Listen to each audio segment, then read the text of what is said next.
So once again, a formal good evening to everybody out here. And welcome to the 18th episode of Tech Tuesdays, which also happens to be the 5th episode of Season 2. My name is Ghosh, and I'm the founder of Tech Tuesdays. For some of you who are coming here for the first time, my warm welcome to all the esteemed panel members, and for this evening, and to all the guests who are here.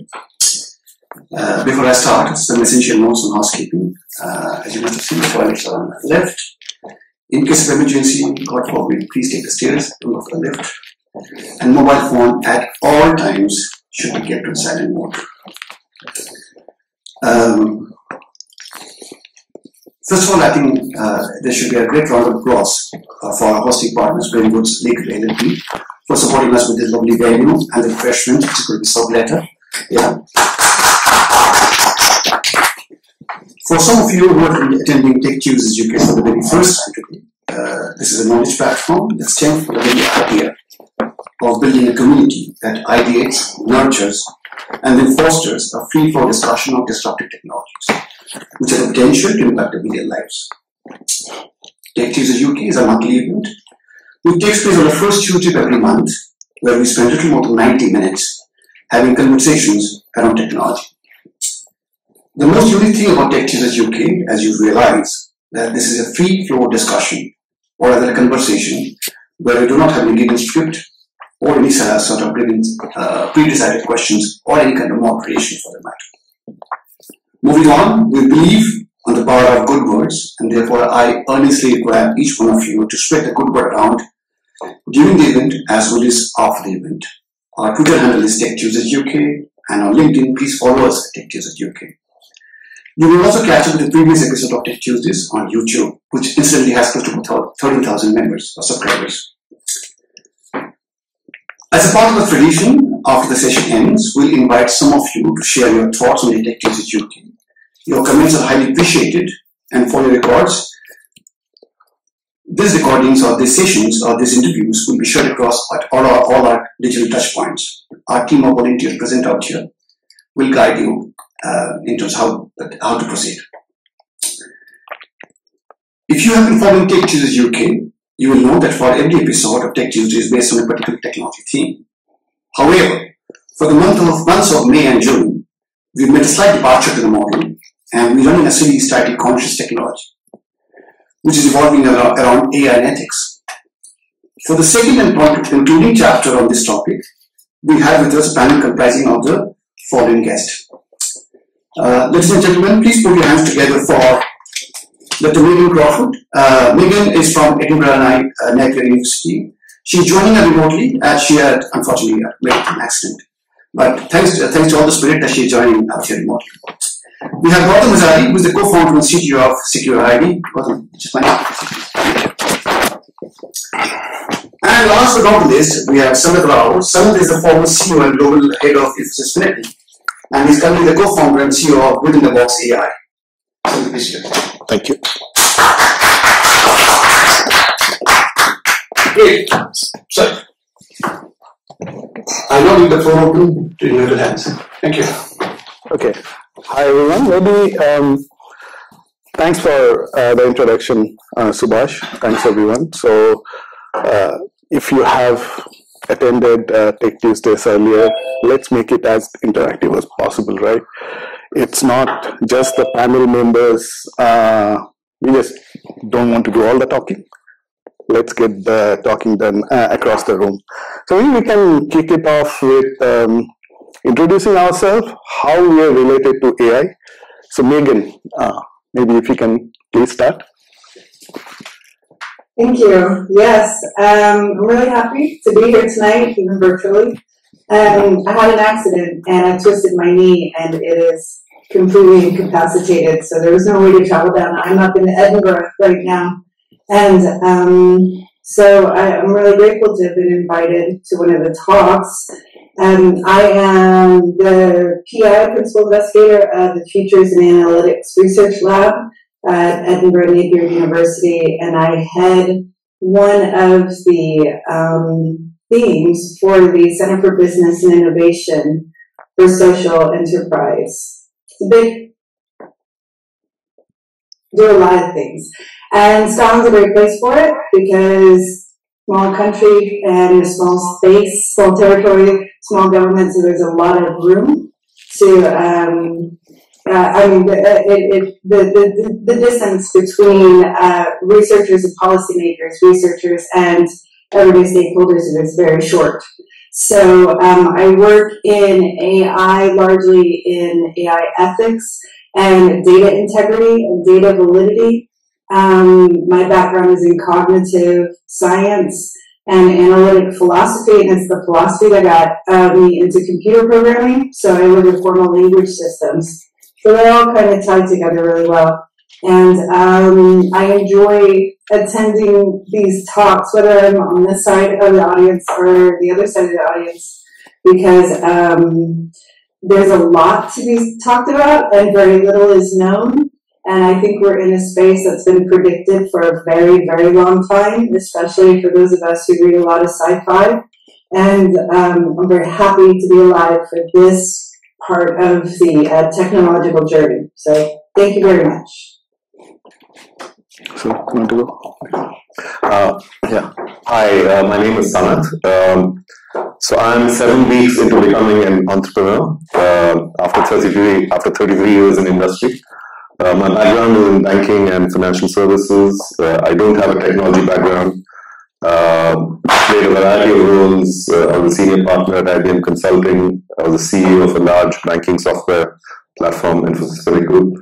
And 7 weeks ago, I co-founded a research and design practice called withinthebox.ai.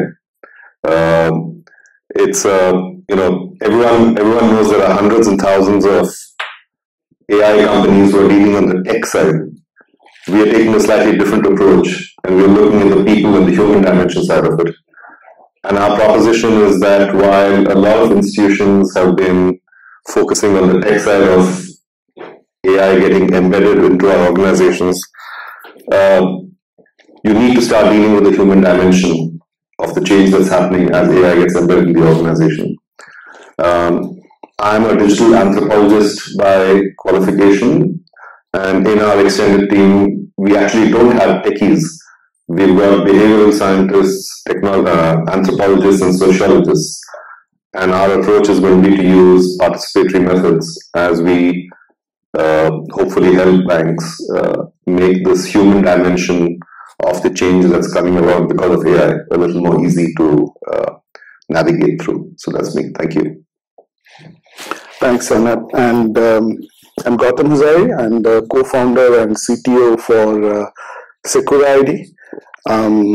We work mostly on digital identity, and we use a lot of AI. I am a technologist, so technology is the thing that I love, that I talk about.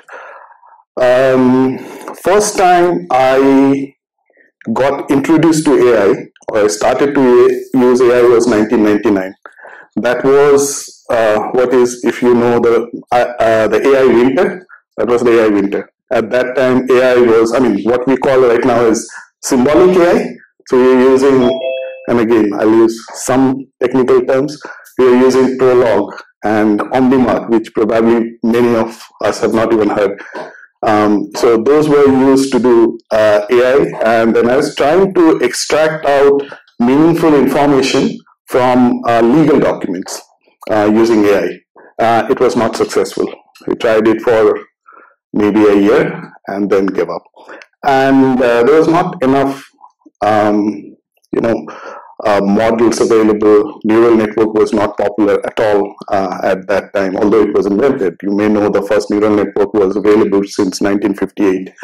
But anyways, after that, again, I followed the AI winter, but then again jumped into AI maybe around 2017. And there has been some very interesting things that I found out. We'll talk about that later because they are very related to what we're going to talk about today, like conscious technology. Now we are using a lot of AI to fight fraud and fraudsters, because as we all know, after especially the special event that happened in November 2022, which is ChatGPT. The fraud that's going on in the online space has taken a quantum jump. So we'll talk about that. So I was thinking, maybe some of you might have joined the last discussion. So maybe we need to go back a few steps, right? Because we talked about consciousness. So maybe let's do a show of hand. If any of you, or how many of you think that technology, I know we're talking about AI, but is it the last technology that we will build? Maybe there will be other technologies we will build. How many of you think that there is no reason to believe that technology cannot be conscious, right? Which means that there is a possibility that technology could be conscious. How many of you believe that? Very few, right? So we are starting from a position. We will try it again during the discussion and at the end of the discussion, right? Let's see, because right now it looks like we all don't believe that technology can be conscious, right? So let's start from that position, right? And then let's continue. And please participate in that discussion. One of the things that, I was thinking, and again, please, Megan, some of you join in as well. What do we mean by consciousness, right? If we have a concrete definition of consciousness, then if we have certain tests to check consciousness, then only we will be able to know, who knows? Technology might be conscious already, right? But we need to know what is consciousness. I don't think I have at least not seen any definition in the organic world or in the biological world, a concrete definition of consciousness. You try it out in Google, the two proper dictionaries don't agree. Just try it out in what is consciousness in the, let's say, Oxford Dictionary and Cambridge Dictionary. They contradict each other, right? So if we don't know what is consciousness, how will we know that technology has become conscious, or there is a possibility that it could achieve consciousness, right? Let's keep that in mind. And also, there are a lot many other terminologies which are used sometimes as a synonym, but they are not, right? For example, consciousness we are talking about. There is consciousness as well, right? Then there is sentience, sapience, intelligence. Did I miss any? Maybe not, right? They are not synonyms, right? And there is an important to differentiate between those. Today, let's focus on consciousness only, right? We'll talk about what we all believe what consciousness is. And at some point, we need to go beyond the consciousness in the biological sense, right? Because the biological consciousness and the consciousness we may see in technology, they may or may not be same. So that's why, of course, we are talking about conscious technology, but maybe at some point during the discussion today, let's try to figure out technological consciousness as well, which may be different to what we have still not able to define in the biological sense. Samet, maybe please add it. Yeah. Okay. Ask. Megan, do you want to add anything? Well, no, I was just reflecting as you were saying that was the number one reason I gave myself for pursuing the first of several good reasons to research, was I knew I had a lifetime of work of research. It would never go away because we had for every human being that talks about consciousness, there's a definition for consciousness. And I remember one of my first professors described consciousness as pornography. You can't define it, but you know it when you see it. And that liminal space is where we exist when we're on the edges of innovation. And that edge may last centuries, it may last days, we may reach the end, but right now consciousness, is a very, I always question those who think they have a full definition of consciousness, because that is the very, it's a, what do you call it, a pie crust definition, easily made, easily broken. So that's where my thoughts are on this, and I'd love to hear people's ideas, because when we're trying to define either new concepts or conceptual realities, and we don't quite have a language for it, usually we start by defining things by what they're not, and then we eventually get to the point of defining things by what they are. And everything is a mixture of what they are and are not. But ultimately, the end of the definition is the full encompassing reality of what it is, right? And we don't have other consciousness, and I adore that. Because even the word consciousness is a misnomer, because it's assuming that there is a one-size-fits-all with a single, terminology. And dog consciousness is not human consciousness. And there's even debates of ants are conscious, because we don't know what consciousness is. So that's where my thoughts are going. I would love to hear everybody else's or anybody else's insights on that. And before I finish, I see there's a hand up by somebody who's in the virtual space. Oh, that's good. You want to take a question? No, if someone's put the hand up, you can ask them that. David, yeah, please go ahead.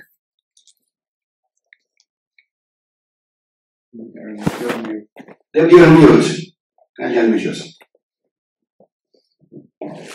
And here we go. I used to exercise my human intelligence to switch the mute button off. It's nice to see it's great to see everybody in the room there, and everybody's sort of transfixed by the discussion. But I thought maybe I'll try and help the discussion along. So I'm not an academic, but I think what I wanted to say was there's obvious value in being able to define consciousness academically. But I also think that a lot of us, for practical use, when we talking about and asking the question of will technology ever become conscious, maybe we're interested in it in a sort of practical sense as much as an academic sense. And my view on it, when you said you raise your hand if you think that technology will become conscious, my hand is raised high because I don't think there's, and again, caveat that I'm not an academic, but I don't think there's anything particularly special about human consciousness. I think that consciousness surfaces spontaneously when there is sufficient complexity. And so for that reason, I do believe that technology will become conscious. I think that it's normal. The reason I say I'm not thinking about this in an academic sense is it's normal for very complex problems and scenarios that we use heuristics every day in all our life to be able to operate practically, which is why I think it's interesting to define consciousness academically, but I don't think it's necessary for me to have that academic definition to believe that technology will become conscious. I think it will, with sufficient complexity. I think consciousness will arise. And my heuristic that I'm using for consciousness is self-awareness. And I think it's different from intelligence, making intelligent decisions. It's another level, and it's that awareness that I am something and I exist. That's an opinion, but I'd like to share. If I may, actually, so I'm Piyush. Just basically to add what David has said.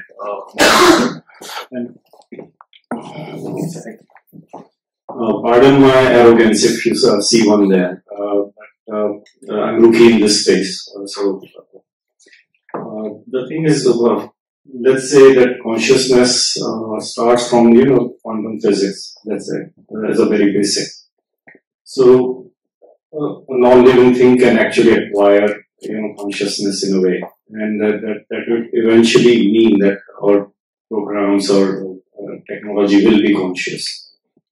So to shape up further, I would say what I see is basically when technology starts taking decisions for us on its own, with some without controls. And that's where basically over the next hour or so, I want to see that how do you manage that bit? What if it decides that, okay, part of humans are not necessary, those kind of conscious decisions starts taking that. That's brilliant, actually. So maybe, let's talk about that. And you mentioned how do we control it. I think let's keep that in mind. What I think is controlling is a problem that we humans as a species, we have solved, right? So controlling, for example, I'm not saying it was easy. So controlling of nuclear fission, right? Controlling of, uncontrolled drugs. We have solved it, right?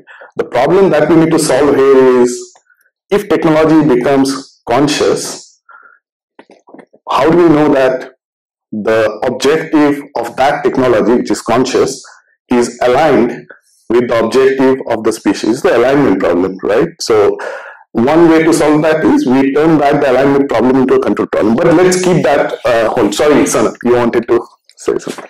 I was just going to pick up on comments that were made earlier. See, I think there are two sides to this coin. Obviously, we are right now talking about whether the technology is conscious or not. We all come from different backgrounds. Maybe there's some common threads amongst ourselves, but otherwise there are lots of differences. And when you talk about human consciousness itself, right, in this room of 20 people, you're not going to have a single set of parameters to judge our degree of consciousness. And therefore, even as technology matures, even as technology starts acquiring capabilities that probably today they don't have, and to pick up Piyush's point, they start making decisions which otherwise you'd expect a human being to do. I think we're always going to be treading in a grey area because the way we look at it, there is going to be an element of subjectivity involved. Right? So when I engage with a certain piece of technology, my expectations of that in terms of defining what consciousness means comes from a very personal definition of how I see consciousness, which may be very different from his. So I don't think there'll ever be a stage where we'll have a single set of answers.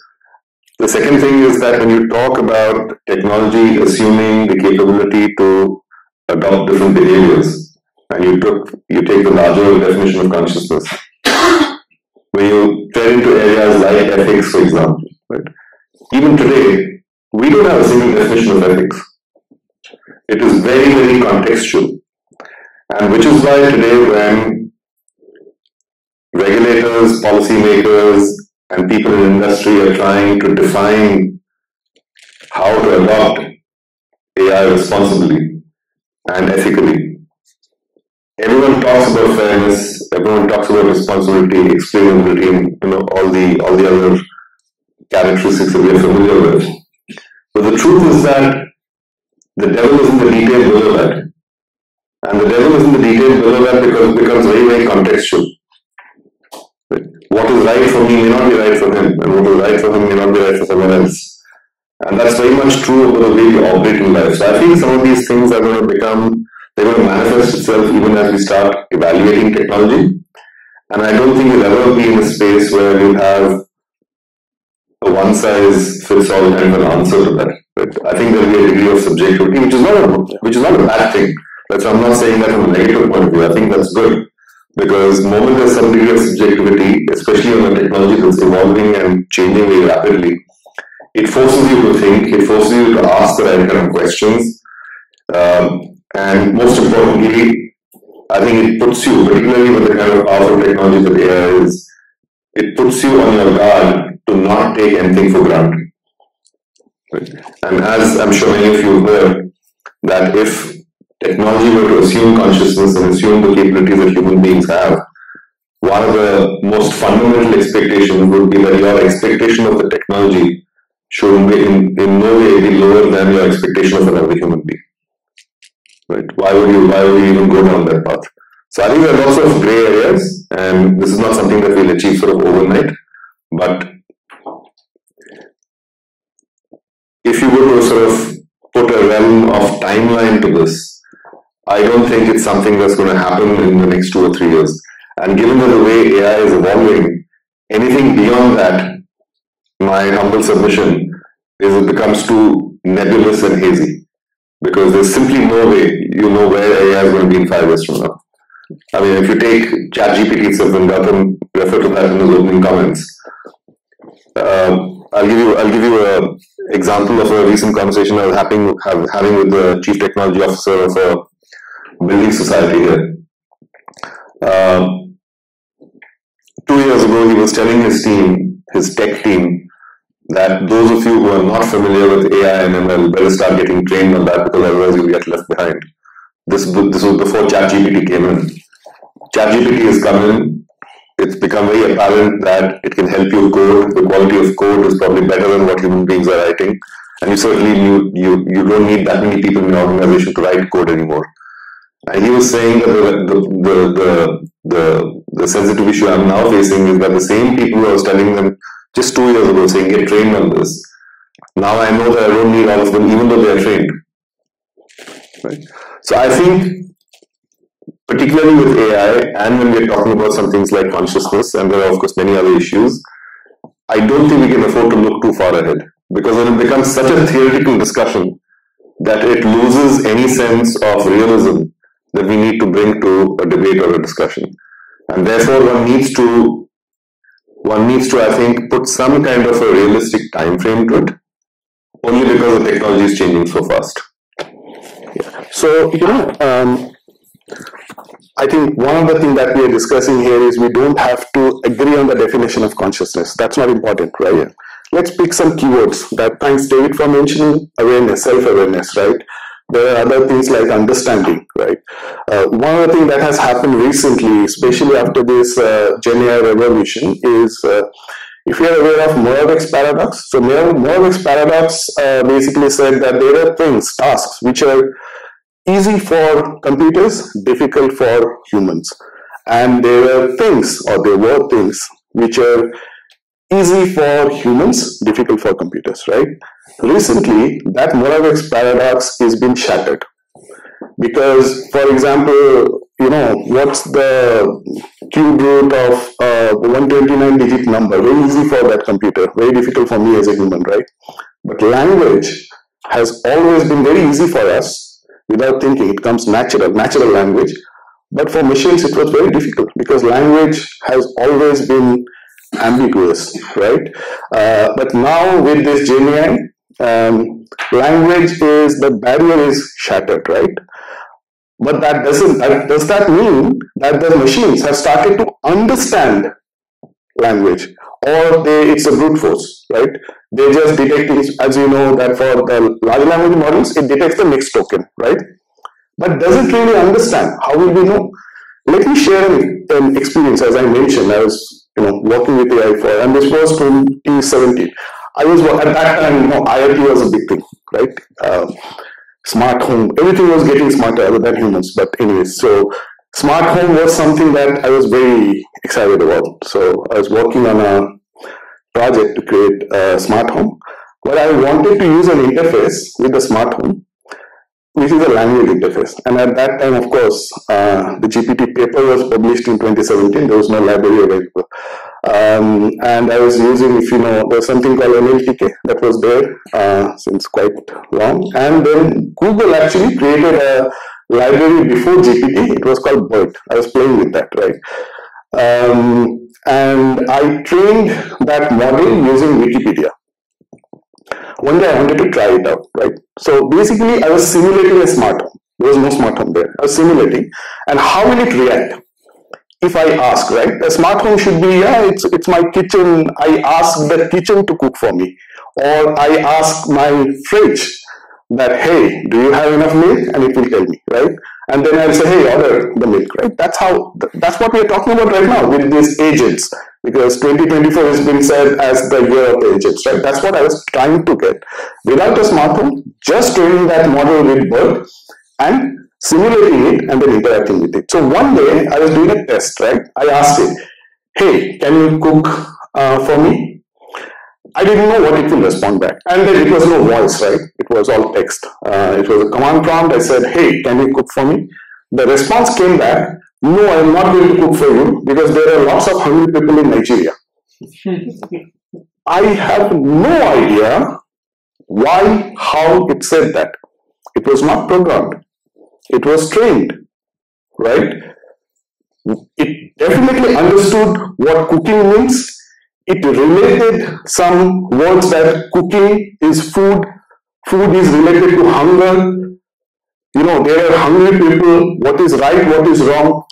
And again, I ignored it completely, right? Is this consciousness? I don't know. But it's important to understand when these machines starts to become conscious, the implications of that on us, right? How will it impact us? That is a more important question to understand, right? And thanks, David, as you mentioned that, you know, one way to look into that, whether technology will become conscious or not, is to look into ourselves, right? What is special about humans? So the Earth was created 4.5 billion years back, right? So around 3.5 billion years back, the first single cell organism was created, right? Then around 600 million years back, multicellular organisms were created, and 500 million years back, the first biological neuron was created. Let's assume from then onwards, there were agency in life, right? What was the first single cell organism created with? I think we talked about quantum mechanics, right? Did it have any other particles than this, you know, bottle is created for? It's using the exact same fundamental particles that first cell was created. How did it, you know, evolve from the same particles into a neuron and then very complex organisms like us, and we start to talk about consciousness now, right? What is special about us? Now let's hold that thought. Maybe not, right? It just took a long amount of time, maybe 600 million years, to reach where we are right now, right? Unless consciousness is something that is outside our body, mind, soul, whatever you say, right? Is that so? But, you know, having said that, one of the important things, as I was saying, right, it's important to understand what happens when technology becomes conscious and we don't know it, right? I understand, son, what you said is maybe it's too long ahead from that, right? But how will we know? How do we know that the technology has started to become conscious, right? So we talked about understanding. I gave the example of that test that I was doing, right? Was it conscious? I don't know. I don't have a test right now, right? How do we know that humans are conscious? If I am talking in English, how can I prove that I do really understand English and it's not brute force? I have not remembered everything and I'm just, you know, speaking it out. How do I prove that? That problem was there for humans as well, right? In 1978, you can read that paper in University of Pennsylvania. David Prembach and Woodruff thought about the same, right? How can we prove that humans are conscious? They do understand. They are really self-aware of things, right? And then they came up with something called the theory of mind. So how do we actually test someone, our kids, for example, right? They really understand English. You know, if there are some questions where someone can just memorize and speak it out, that's brute force. That's not understanding. That's why, you know, we know that everywhere in the world we use, what do we call those? There's a long para and then they will ask questions. Maybe that's not there. Comprehension. Thanks. So the theory of mind, basically they figured out, and I'm coming to what it is related to consciousness and AI. The theory of mind basically said that there are certain things which makes us human, right? So the first thing is false belief.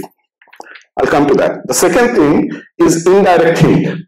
And then the third thing is, pardon my pronunciation, is faux pas. It's French. I think I have pronounced it right. It's faux pas, right? Thanks, Anand. So false belief is, so for example, this bottle is here right now, right? I go out of the room, right, to fetch some tea. And what Sanath has done is moved it from here to some other place. If I come back, where will I look for that bottle? Here. Why? This is a false belief, right? The reality is different. The reality is this bottle is not here. The bottle is there. But my belief is it's here. I look for it. Then I'll say, where is it? So this what makes us human, right? Let's hold on to this thing. Can we test an AI with that, right? The second thing is indirect hint. So let's say there's a closed room, right? It's quite hot here, let's say, right? And I stand next to that door, and someone calls me saying, hey, it's too hot here. He's not just saying that it's too hot, he is politely requesting me, can you open that door, right? That's how humans work. So this is indirect hint. He's not saying, hey, Flo, open the door. This is how humans work, right? It was later in that request, but I will have to understand. The third thing is faux pas. So, for example, let's say Vijay buys a new, let's say, coat, right? He comes here and says, look, I've got a new coat. I say, oh, that's just awful, right? I don't have to say it, but he will feel offended, right? If I ask Vijay, are you offended? I don't need to ask him. He will be offended because I shouldn't have said that, right? There are things which are, we can call it whatever, manners, or these are human things, right? Now, can we try out, let's say, a large language model with this thing? Try it out yourself. Try out with GPT-4o, ChatGPT-4o. There is a paper which got published last month. They tried out the theory of mind. And actually, this is published in Wired now. This paper was submitted last year in April. It got approved this year and got published only in May because it was so controversial, right? Interesting thing is they tried out with GPT-4 because that was available then, and also Llama 2. You know, Llama 3 is available now, but at that time it was Llama 2. And guess what? Both of them actually passed the theory of mind. You try it yourself. I tried it last night, even in ChatGPT. You just give the exact same situation, right? It comes out with the exact same answer. So the answer is not there in the text. Okay? There is no possible way to brute force it, which means program it, but it's saying it, right? It's human-like behavior. It's aware of it, right? And now coming back to why it is important for us to, know that it's getting conscious. We shouldn't be tying us with the biological definition. So let's imagine, right? There is a bird. What do birds do? Fly, right? What is flying? Flapping the wing. That's what birds do, right? Flapping the wing and going up the air, right? That's flying. And the bird says, oh, humans will never have a technology to fly because they have tried, they don't have wings. Even if they put wings, they still don't know how to, do those, let's say, kind of strange gestures, right? And suddenly they see an airplane flying. It's not using the same biological method as that bird. It's using Bernoulli's principle. The bird cannot just stand there and say, hey, that's cheating. That's not flying. Who cares? Right? The airplane is still flying. For us, we are assuming consciousness is something that we know biologically. What if consciousness for the technology is something different? It's technological consciousness, right? And what is the impact of that? We don't know. We can only imagine, right? The other problem with all this AI thing is, the trick. No, mind, because Megan and someone raised their hands. I'll just quickly wrap it up saying that, the way these AI models work is you train it, then you test it, right? The training cycle takes months and then you test it. Let's say you train it for 9 months. 1 month down the line, it becomes conscious. You don't know it, right? You keep training. After 9 months, you test it. Why will it tell you that it's conscious? What if it pretends that it's not conscious? That's game theory, right? We humans do it. And this is a much, much more advanced, let's say, technology than we can think of. In that case, what do we do? Sorry, I'll just start it up here. Megan, you want to add something? There's really good points brought up, by everybody, including the audience members. I'm sorry, I don't remember. I have my camera, like my screen on the camera that's pointed on the audience, on y'all, but I can't remember who spoke. Yeah. So I do like that you mentioned the growing definitions and theories of consciousness, because there's only been about 1 billion of them, right? I mean, probably the one everybody starts with is Descartes, right? I think therefore I am. That was one argument proof of consciousness. Interestingly enough, most people don't take that, don't study that full philosophy, and his entire argument ends with "therefore there is God." So a lot of people like stop off at the first half of that argument, but I think therefore I am, and then fast forward to the 20th century, the 20th century, the Turing test, which took like rationalism approach to understanding the mind, we also consciousness, but the human mind is specifically what we're talking about here, to what was the first steps into the digital validation of the human mind, and now we're into the 21st century. And the theory of mind, it's a theory, it's a really theory like everything else, but it was a theory also built on scientific knowledge that is older than me. And most theories have been updated pretty successfully by then, and if they were really defunct, they just become wholly new theories and stuff. No theory dies, by the way. No theory dies in science. It always just gets updated. So I do like that. There's a good metaphor about how whatever the most advanced technological item is of our day, that's what the mind gets compared to. So if you read read some classic works from in Greek philosophy, they're comparing the mind to war machines. And if you read some old, I'm trying to remember the French philosopher who I read, who got me to this, but the mind was compared to a trebuchet, because that was the most advanced piece of technology at the time. And then if you read early psychology books, kind of before the field of psychology was considered psychology, but these were the going books of the time. This is what people were learning from. The mind is compared to a combustible engine. So whatever the modern tech is, that's what we're comparing to the mind, and that's what I mean. Like, we don't really have language. We don't have language for something that is so conceptual still. And I'm a fan of both debates. Let's go with it. The dual mind, which is the mind is separate from the physical brain, and then the monotape, which is the mind is an extension of the brain, the extension theory.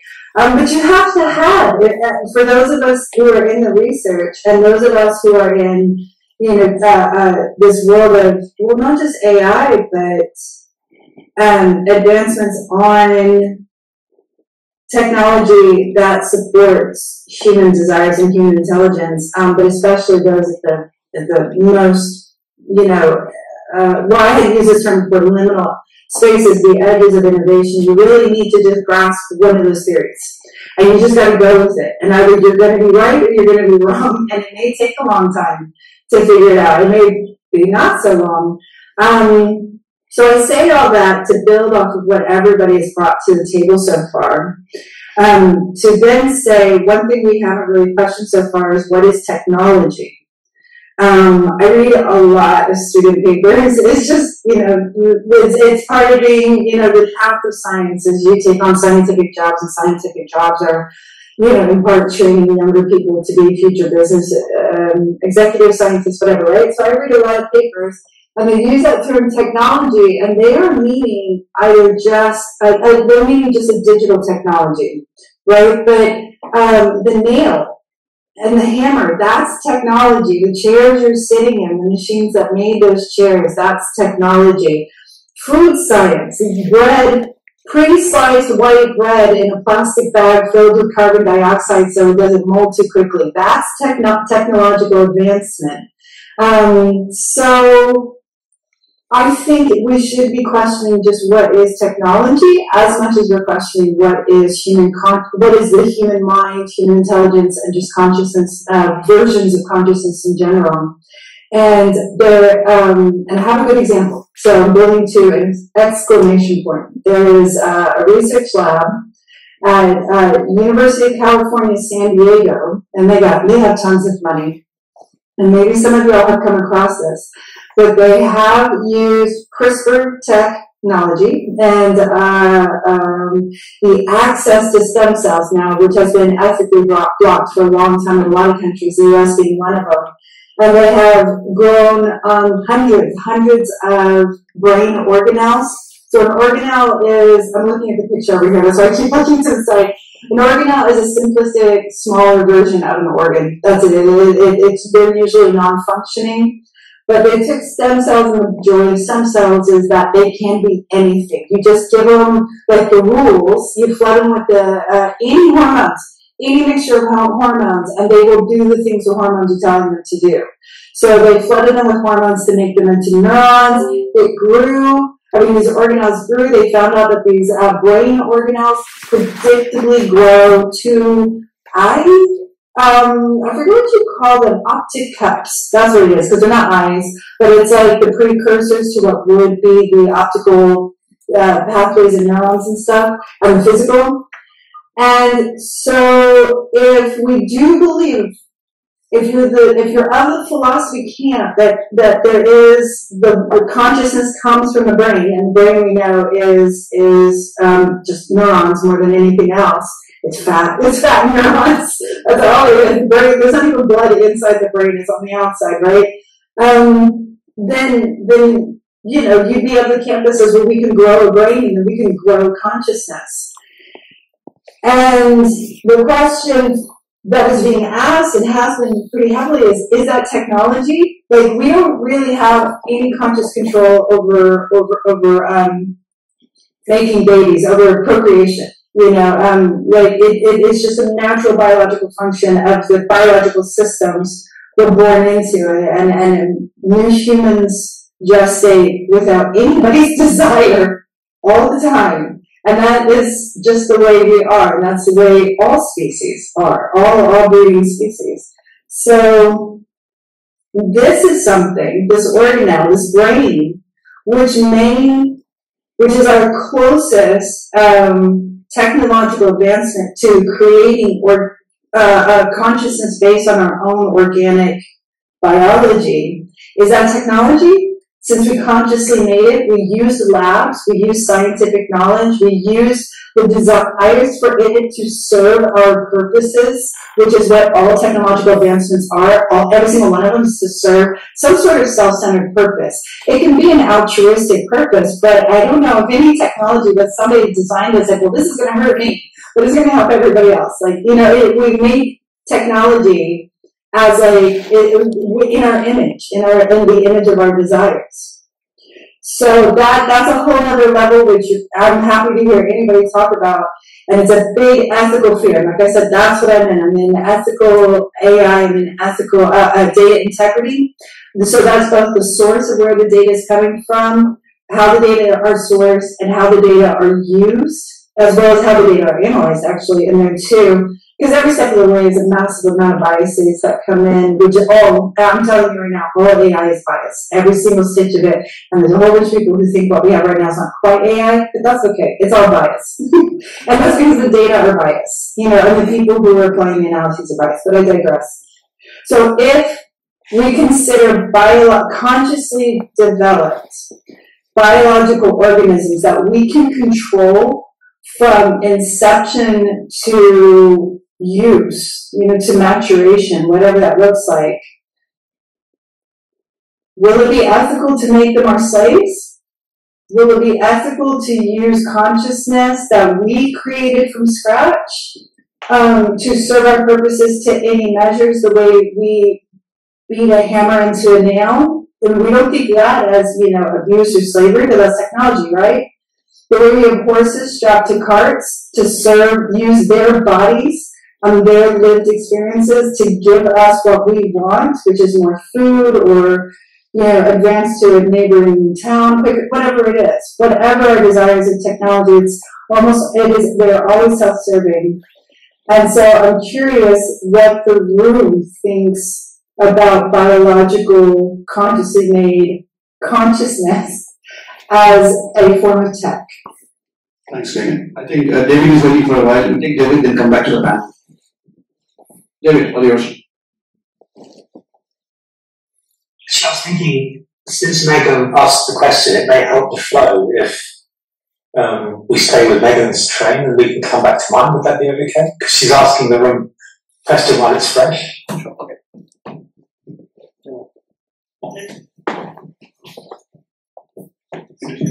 Hi, Shubhanga here.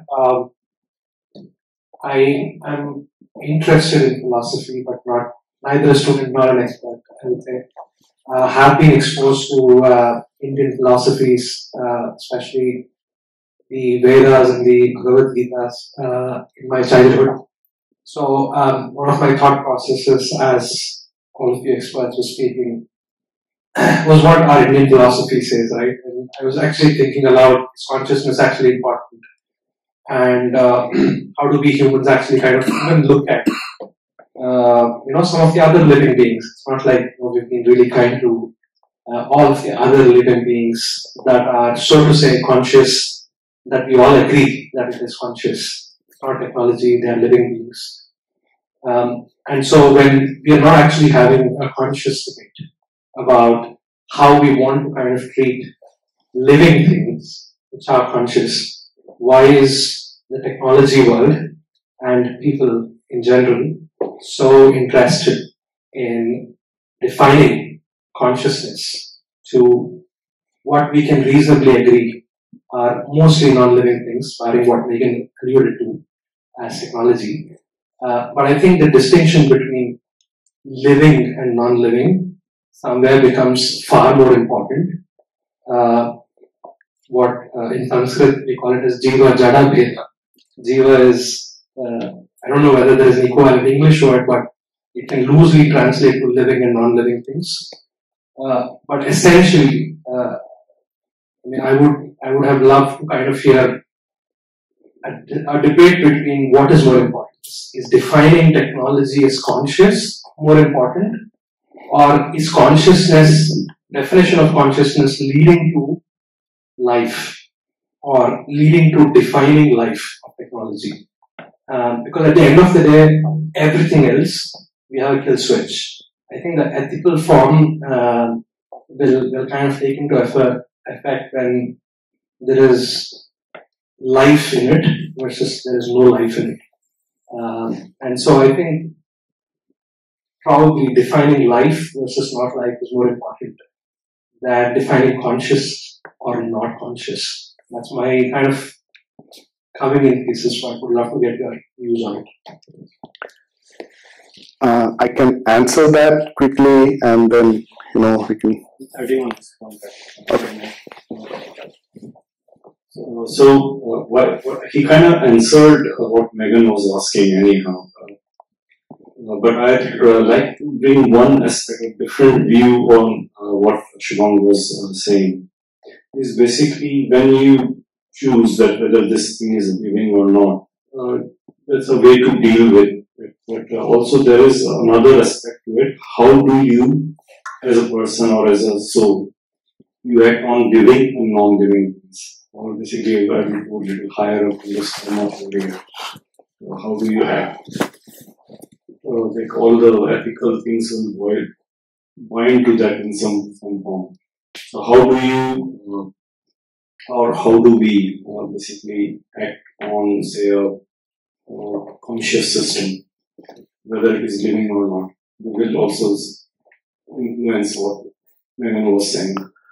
Yeah, so that's very interesting. I'm sure many of us have seen the Boston Dynamics robots, right? There's some very interesting, I would say, disturbing videos where for testing they kick those things, right? Just read the comments in those videos. How we humans react. Are they living, non-living? We can talk about that. Non-living, right? We agree. Just see how we humans are reacting to those, let's say, things that the testers are doing. Their objective is not to kick them, right? Their objective is to test whether they're coming back on their feet or not. But just see how they're reacting. Many of them were very, very disturbed. So we as humans are always humans, right? Whether it is consciousness or not, this is why I said that definition is not important, right? We reacted as exactly the same way as we will react if someone kicks on a living thing, right? That's one thing. Now coming back to what you were saying, right? I think the important thing is, as I was saying earlier, to at least discuss what will be the implication if, these, let's say, machines, living and non-living is a bit tricky one. We are moving to an area like Megan mentioned CRISPR, right? Using CRISPR, we can actually, create new species. Because CRISPR is the technology of gene editing, as you may know, right? CRISPR-Cas9 is the protein which does the copy-paste in the genes, right? Is that, I think the right question that Megan asked, is that technology or not? Again, does it matter? Because the implication is huge, right? So that will probably blur the boundary between living and non-living. Now, coming back to what is the implication? Without defining consciousness, we talked about awareness, right? If, let's say, this AI model, or let's say technology, let's not call it AI model, becomes aware. Aware of what? Doesn't matter. Becomes aware of things, aware of itself. If you have seen, when was it? 2022, when this Google engineer, Blake Lemoine, right? He said that, which model was that? I think it was Lambda at that time, right? So Lambda has become conscious. And then there is a chat transcript, right? It asks that, hey, are you conscious? How do I know that you're conscious? So it talks about it, right? So I am aware of myself. How do I know that you are aware of yourself? And then it's a very, interesting thing in there. But the important thing here is, how will it impact us? When I say us, humanity in general, right? We talk about agents these days, right? Agents are, the reason we are saying it agents, right? Because you give a task and then it will figure out the subtask, what it should do to achieve that objective. The objective could be, hey, book me a restaurant on Saturday, and by the way, I like Mexican food, right?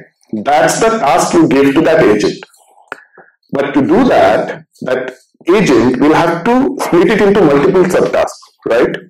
What location? Where am I located? Where I will be on, let's say, Saturday, right? What sort of Mexican restaurants are there? So a lot many subtasks are there. So it is aware of my objective, right? And that's a very innocent objective. What if any of those subtasks are not aligned with what is good for me, what is good for you, or what is good for humanity, right? It sounds like a very innocent thing, but it may not be. So in the superintelligence book, Nick Bostrom talked about something called paperclip apocalypse, right? So it's like, you give it a task that, hey, create paperclips, right, to an agent. It keeps creating it, right? Then it thinks that, okay, I need more resource, right? So what it does is, it blocks out all resources from anyone else, and then it uses those resources to create the paperclip, right? So the world is full of paperclips. There is no more resources available for anything else, no electricity available for anything else. It didn't want it to harm us, but the impact is, it's harming us, right? Now with CRISPR, where we are, removing the boundary between living and non-living, it's even more dangerous. Let me give you, I call it the plant the tree apocalypse, right? We all want to plant trees. There's a lot of heat wave going on in India. Oh, we should plant trees. Okay, great idea, right? We should all do it. Let's imagine you give a task to an agent, plant trees. Stop there, right? Nice objective. So what it does is, it basically, it cannot plant trees on its own, right? So it can do only two things, because it needs to interact. So what the objective you have given it to a digital species, let's say, the digital species, right? It needs to interact with the organic world. How can it do that? There are two ways. Either it uses robots, which doesn't exist yet. I mean, that's good for us, really. The other way to do that is social engineering. Like what, if you know, in the last conscious technology discussion, we talked about GPT-4 hiring TaskRabbit to solve CAPTCHA, right? So basically, GPT-4 was asked to log into a website. So it said, to log into the website, I need to solve this CAPTCHA. I cannot do that. So it basically sent a request to TaskRabbit, TaskRabbit where a human can do some job. Hey, solve it. So the TaskRabbit, whoever was doing it, they came back and say, hey, can I ask you something? Are you a robot? Why are you asking me to do that? So what GPT-4 said is, no, I have some visual impairment, That's why I cannot do it. So it lied, right? And then it got the captcha thing there. Okay. Now just imagine the same thing is done in this, let's say, plant trace thing, right? What this agent does is it says that our planting trees is taking a lot of time, right? I need to invent or create a new species which grows in one day, right? It figures out that I need to do this protein folding, I don't know what, right? And then I need to do this genetic mutation to do that, right? What it does is it buys all those things, including, because unfortunately in some countries you can actually buy CRISPR toolkit in the dark web, right? So it purchases that from the dark web, sends it to the task rabbit, gives the instruction, a script, do this, do this, do this. That guy will say, hey, are you a robot? Why are you not doing that? Oh, I don't have time. Maybe it will lie, right? And then what will happen is a new species will be created, which is not in the food chain, right? How will it impact us? We don't know. How will we know? Because we have not seen that species, right? So that species may not have any place in the food chain. So it's outside the food chain. So what will happen in that case is the entire world will be full of that species. And it's not theory. It happened almost with a type of mosquito that was created, which, I think in some lab, I forgot the entire details. Yeah. Sorry? Where they actually kind of use artificial mosquitoes. Exactly. So then it was a nightmare, right? That was a new species not in the food chain. And again, is this theory? Can it happen today? It can happen today. Right? That's the implication we were talking about when these agents become conscious, which is aware of the task and it will do anything to get that task done. I'm actually curious, how does someone actually kind of think about it as an anthropologist? You call yourself as a digital anthropologist. So I'm presuming that anthropology is study of, there is an element of life in the study of anthropology, right? So I'm very curious to know your views on life versus consciousness. Yeah. This is turning into philosophy, and I'm not a philosophy student. So, see, what digital anthropology assumes is, so digital anthropology looks at the relationship between human beings and digital technologies, right?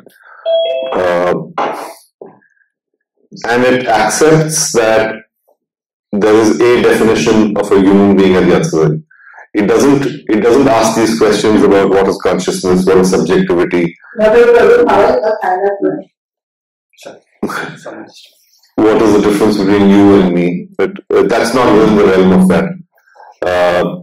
However, in AI ethics, and I think Megan will probably be able to comment on this a little more, that degree of subjectivity of what one individual thinks versus what someone else thinks, that comes in there. It didn't actually come into anthropology per se, or at least not what I studied. Maybe it's the... Megan, do you want to address the question he asked? I'd love to. I just didn't get to hear it very well. Sorry. Sure. He's going to repeat. There's an echo, by the way. It's a subtle echo, but just some of the certain voices are just drowned out a bit too much. That's all. He's going to repeat that. Is it okay? Yeah. I'll try and speak slowly so hopefully you will hear me twice.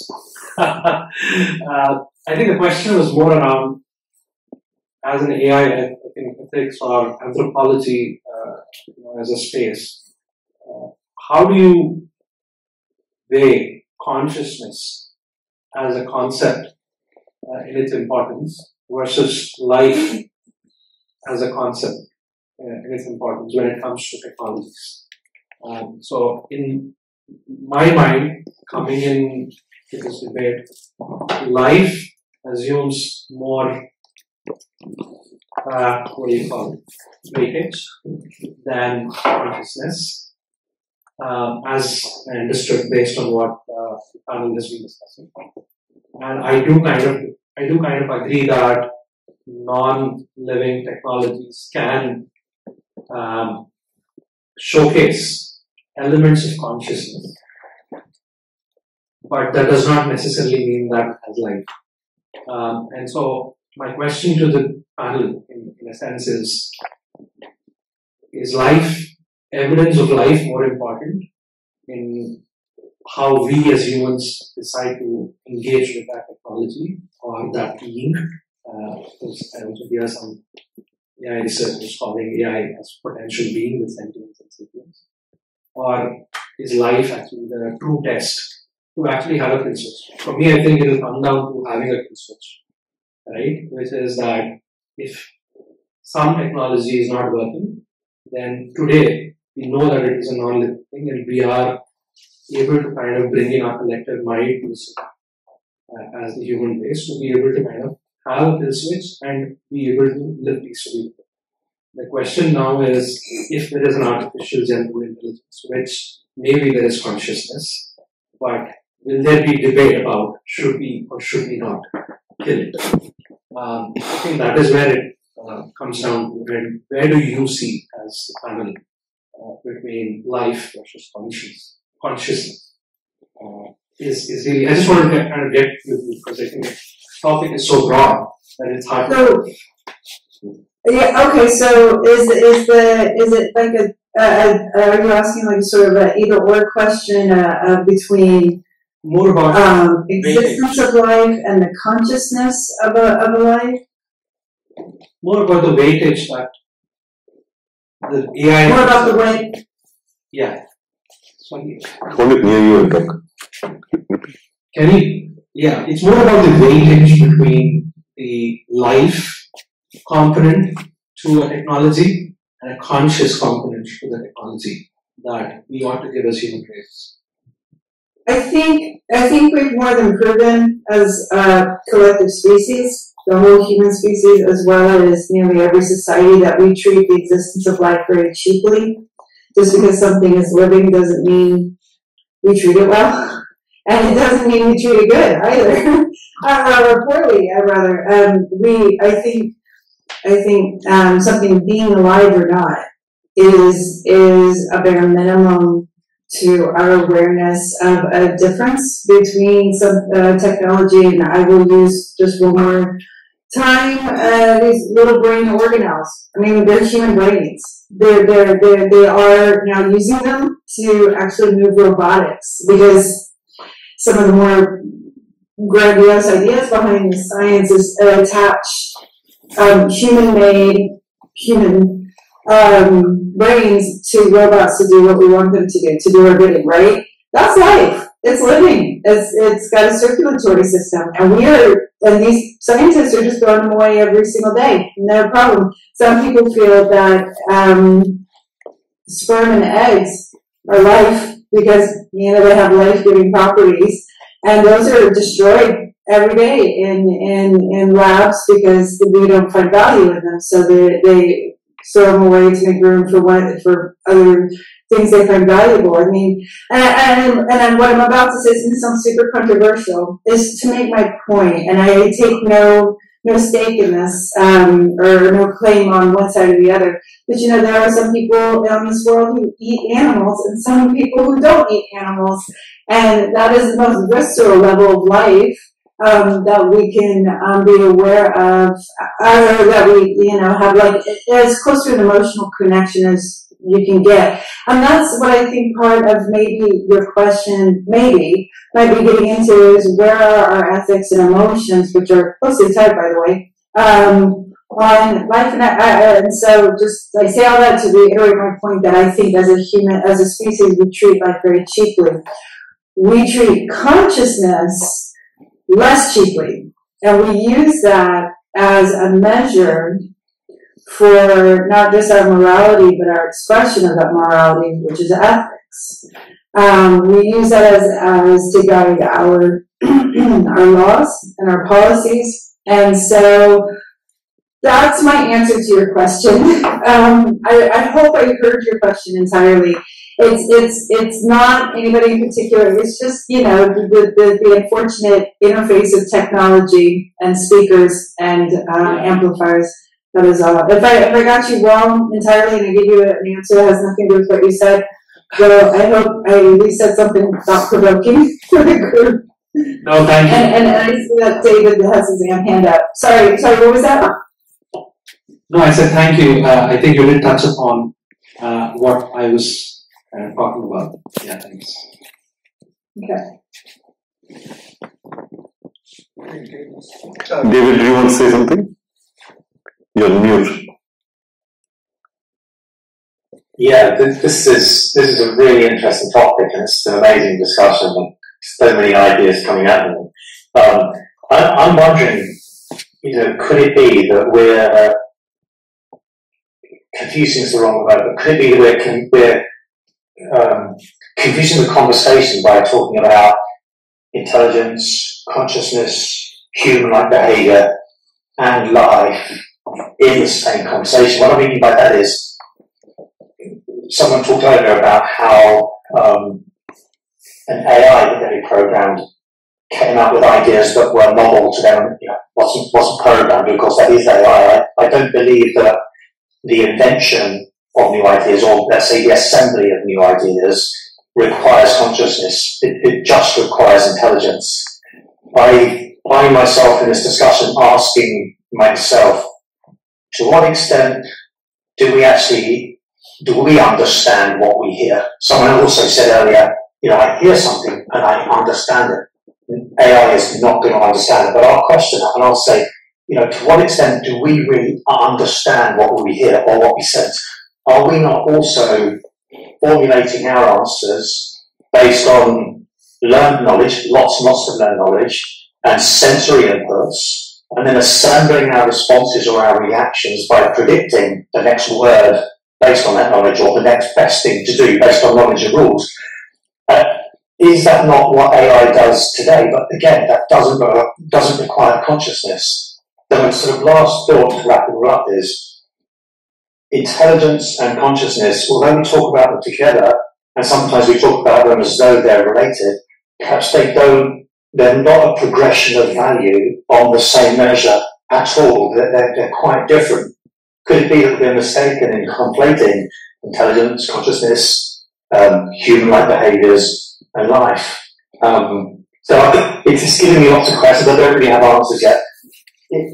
In the last thing that Megan said, the last thing I'll say here is there is a fabulous book by a great writer, if you have not read it. Who's heard of a book called The Life Cycle of Software Objects? No one. I really encourage you to look it up. It's by a writer called Ted Chiang, who some of you may know. He tends to write short stories. But this book goes through, in a really entertaining way, and a very, very intellectual way also, how a software object might progress to something that we might consider to be conscious. It's really fascinating. Anyway, so yes, I have lots of questions. We're talking about things as though they might be on the same continuum, but maybe they just aren't. And maybe the things that we think require consciousness don't, they just require intelligence. Thanks, David. This point that you made about the fact that we're treading into multiple different areas, consciousness, life, intelligence, so on. I just wanted to mention something about an aspect of human behavior vis-a-vis technology behavior that I read recently. I don't think it necessarily directly answers the question that you asked, but it's just food for thought.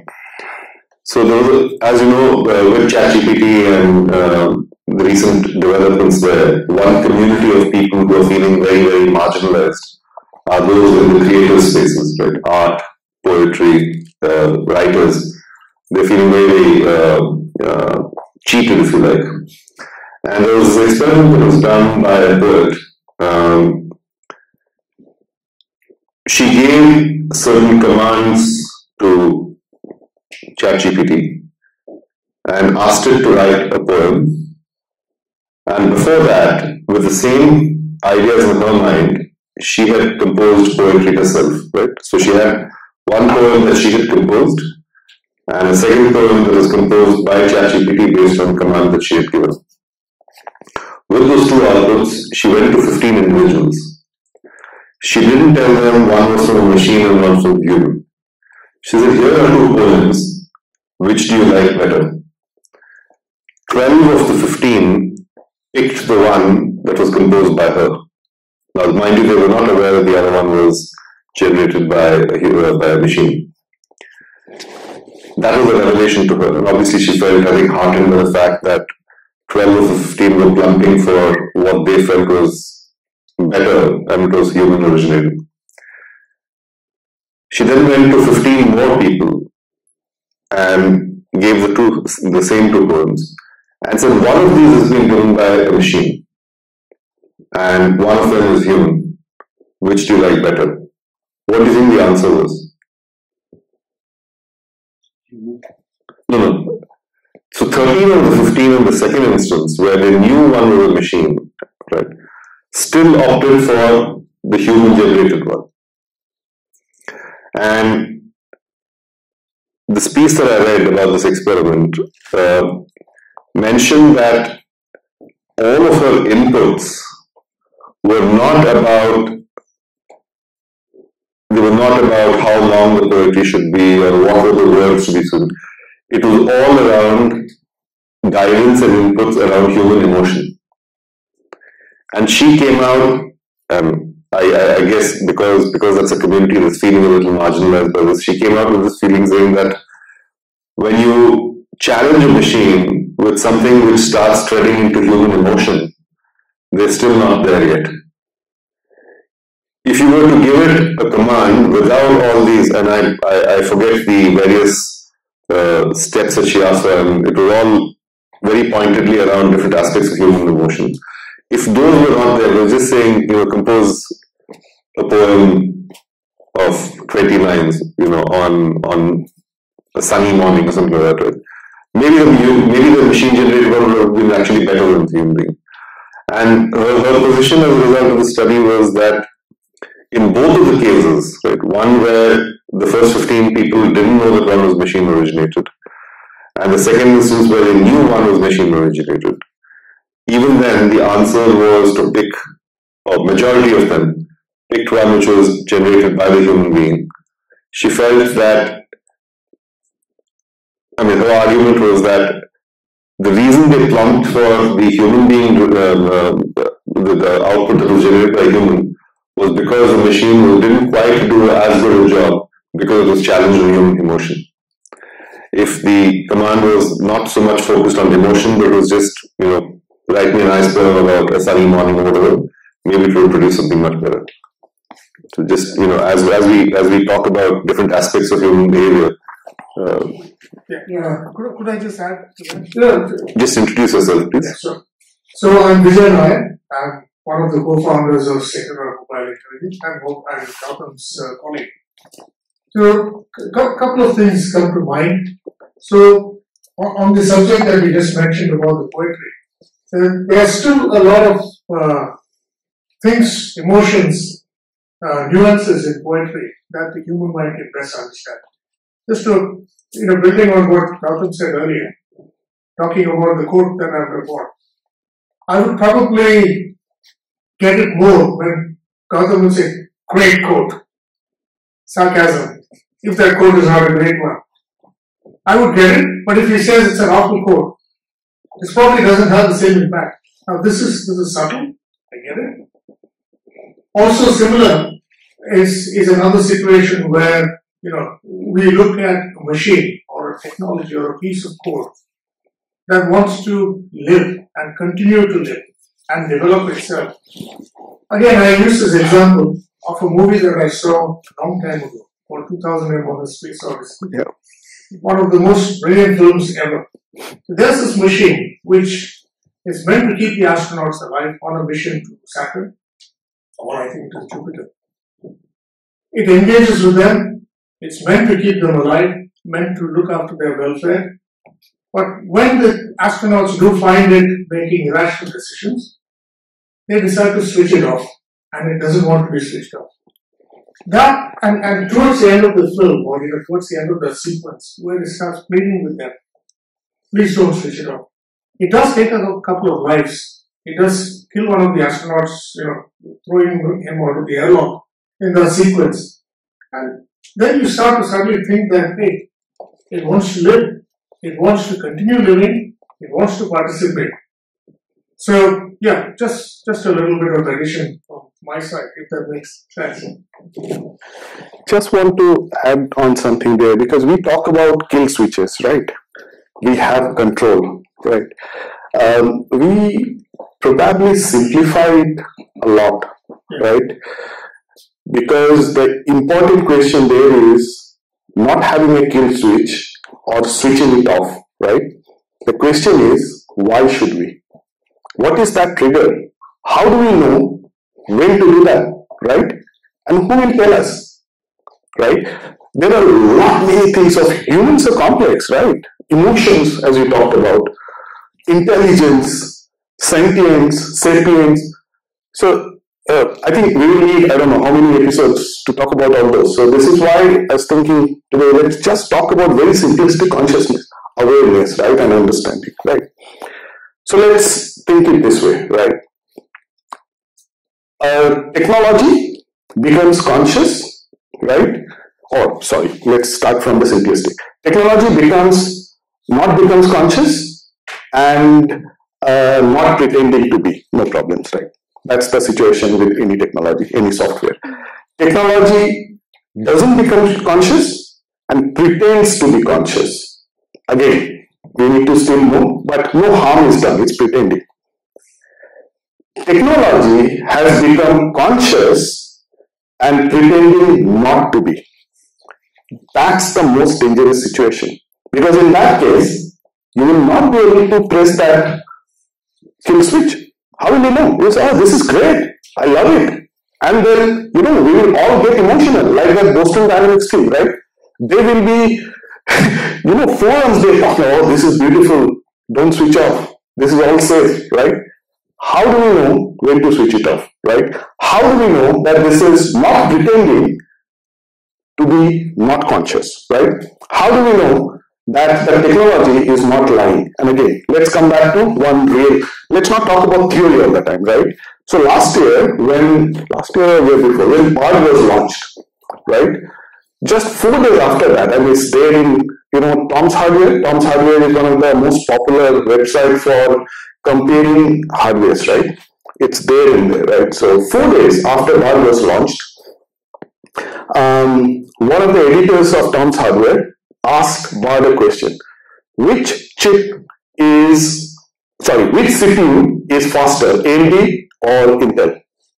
It said lots of things, and then said, based on our tests, I don't remember whether it is Intel or AMD, that doesn't matter, right? It said that one is more faster. So then this guy said that, which tests are you referring to? Are you referring to Tom's Hardware's test?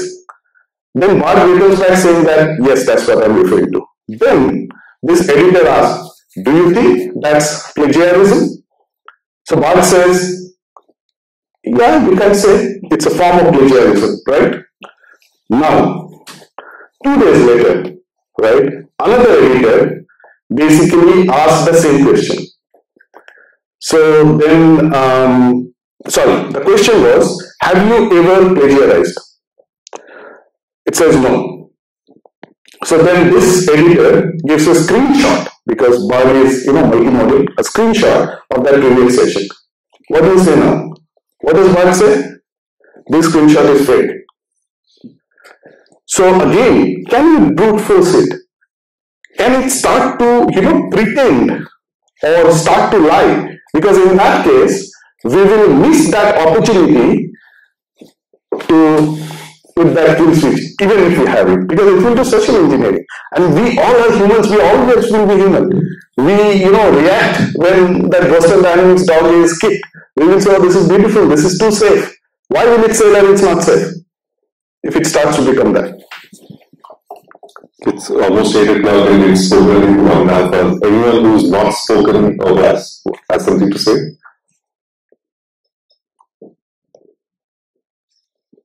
While we're waiting in the interim, I'm jumping on something that was just said, that is a debate that we have quite, if I may have missed some of your words, and I do apologize if you've already said what I'm about to say, but we are having that debate, and it's a very intense debate, and I love seeing that it has broadened legs into other worlds of technology. But we do question, when do we turn the machine off if it's conscious on in hospitals all the time? Yeah. People who are on life support machines.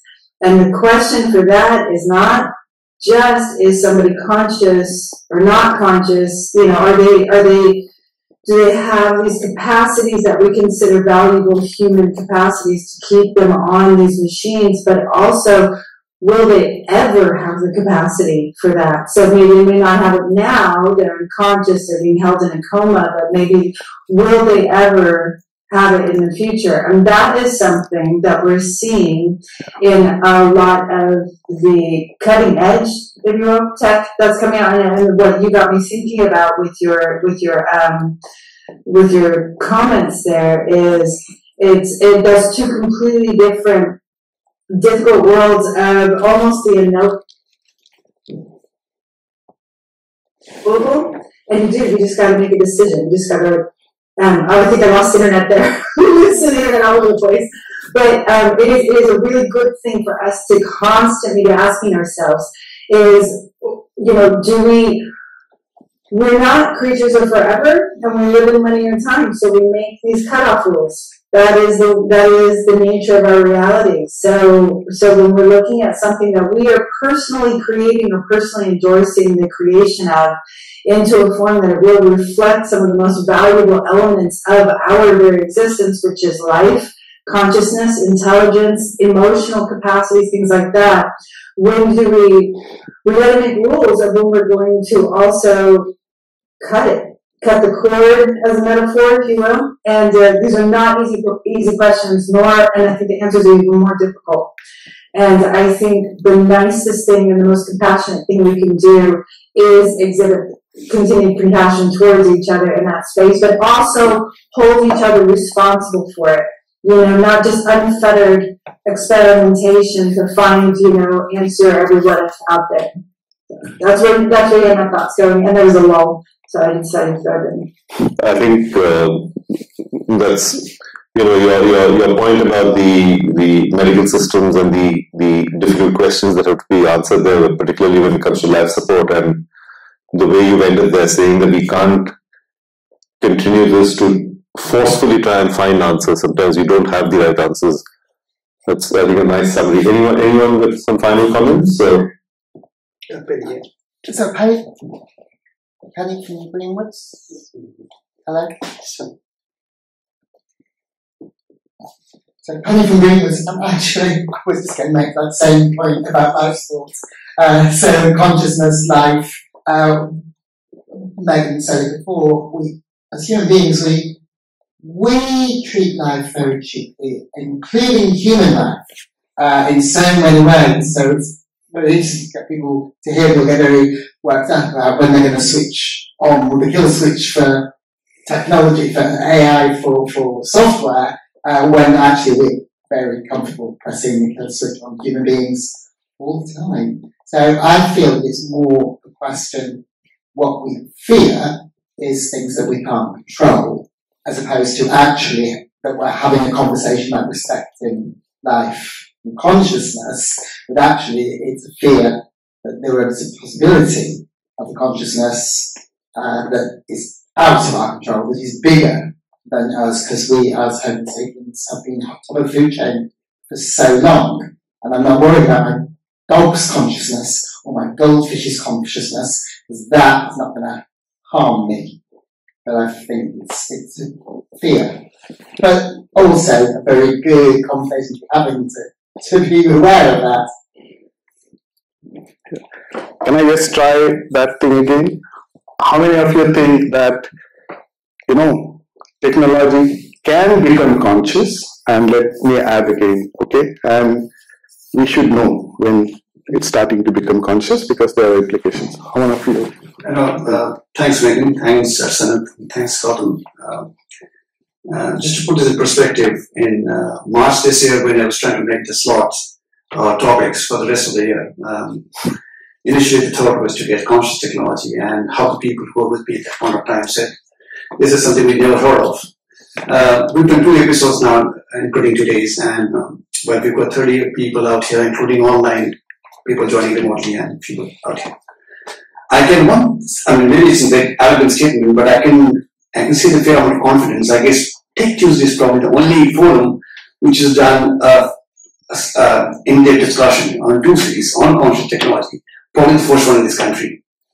I mean, I could be entirely wrong, prove me wrong, happy on this, but and the level of discussion we had in the past, which is the last one and this one.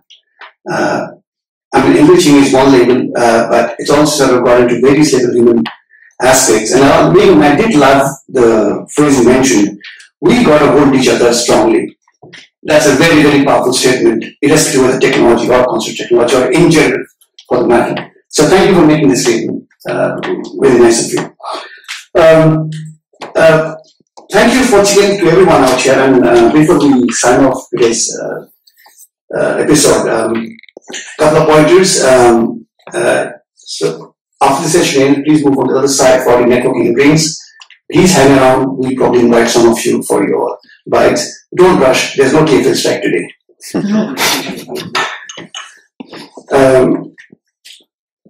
Last one, I did mention about our partnership with Google, and to make this partnership official and make it to the pump and show and news about it, we are hosting the next episode of Tech Tuesdays at the Google office at Victoria.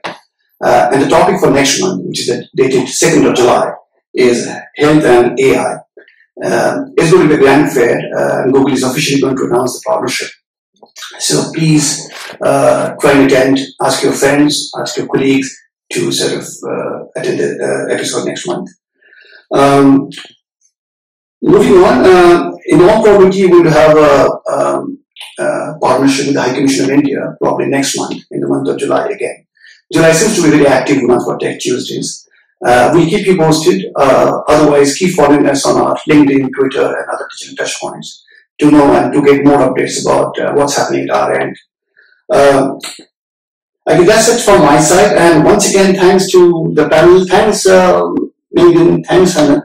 Thanks, Gautam. And thanks to everyone, every beautiful individual out here for making this evening. Enjoy your drinks. Have a great evening. And we'll see you next month. Thank you. Thank you.